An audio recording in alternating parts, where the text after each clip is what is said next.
Welcome back to my channel. Thanks for being here. Today I thought I'd share with you two really easy ferns that I found to just give me no fuss whatsoever.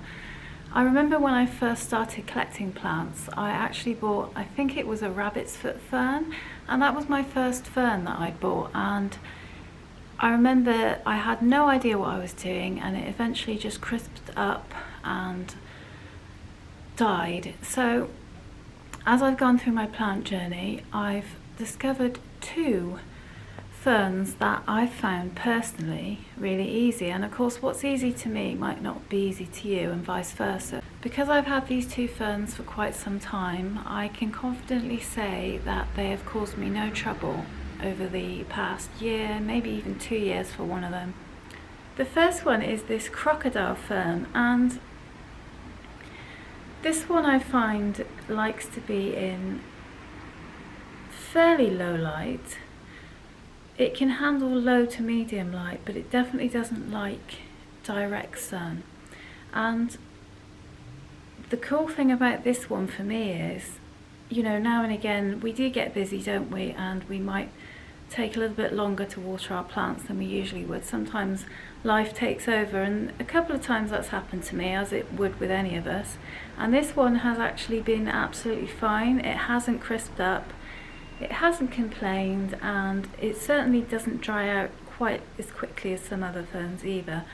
And I've just found it really easy and non-fussy. I've had it in a few different places. As I say, it does seem to be able to handle low light areas, but I seem to find that the best kind of place for it where it does grow is in a medium light where it's a little bit shaded. Definitely not too close to a window. I keep mine quite a few meters back from the window, and yeah, it's stayed nice and healthy.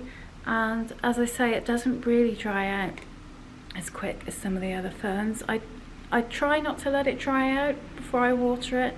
I try to water it whilst it's still moist. However, as I say, sometimes I have accidentally missed a watering, and it's been absolutely fine. I do fertilise this plant as I do with my other plants, just as directed on the label of the fertiliser. I don't fertilise during the winter because this one tends to slow down in the winter, but during the spring and summer I do fertilise this one, and I do use filtered water as well, but that's something I do for all my plants, so I don't know, maybe that makes a difference. It generally doesn't get that many brown bits. It's got maybe a couple of very small brown bits on the edges there now and again, but really nothing to write home about. You know, we expect to get brown bits here and there on any plant, so but yeah, you might also find this really good for your home. And the great thing is it's got that lovely crocodile texture to it as well, which I find really fun. And yeah, I'd really highly recommend this if you don't have the time to commit to some of those more fussy ferns.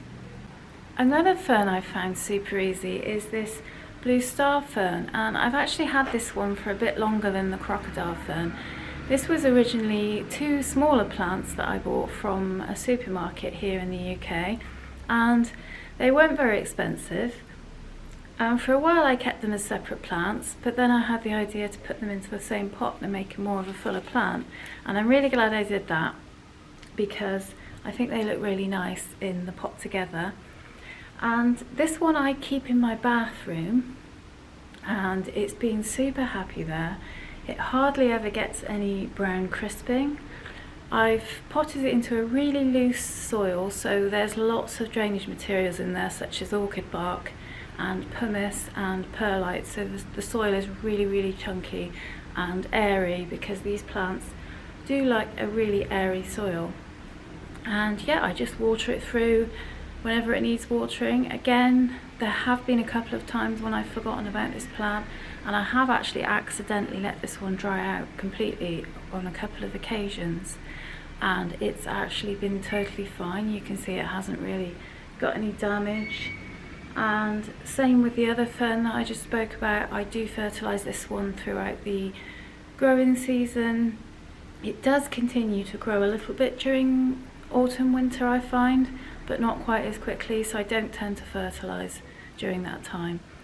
However, this has been just such a easy care plant, and you can see it's got these really beautiful shaped fronds, and they kind of come out as tiny little fronds and then they slowly grow until they get big like these ones, and I just really love that for this plant. And they've got kind of really skinny long stems and then this frond on the end of it, and I just think it's a really pretty plant.